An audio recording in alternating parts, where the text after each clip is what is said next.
নমস্কাৰ কুমৰিক সুদং গীতাৰ মিচিং মৰামলৈ সকলোকে আদৰণি জনাইছোঁ।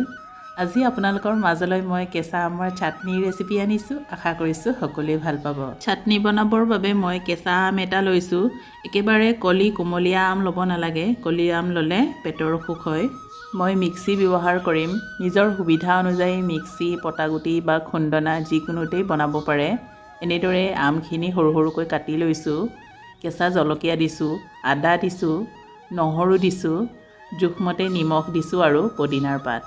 গোটেইবোৰ ভালদৰে পিচ খাবৰ বাবে পানী 2 চামুচমানৰ জোখাৰে দিছোঁ। পানী নিদিলেও হয়, এনেই কেঁচা আম আৰু পদিনাত পানীৰ পৰিমাণ থাকেই। এয়া আমাৰ কেঁচা আমৰ চাটনি ৰেডি হৈ গ'ল। পৰিৱেশনৰ বাবে বাতি এটা তেনেদৰে উলিয়াই লৈছোঁ আৰু এতিয়া আমি ভাতৰ লগত পৰিৱেশন কৰিম। আজিৰ ৰেচিপিবিধ চাই কেনে পালে জনাবলৈ নাপাহৰিব। যদিহে ভাল পালে তেন্তে প্লিজ লাইক, শ্বেয়াৰ আৰু কমেণ্ট এটা কৰি দিব। লগতে প্ৰথমবাৰ যদি মোৰ চেনেলটো চাইছে তেন্তে ছাবস্ক্ৰাইব এটাও কৰি দিব। আজিলৈ ধন্যবাদ।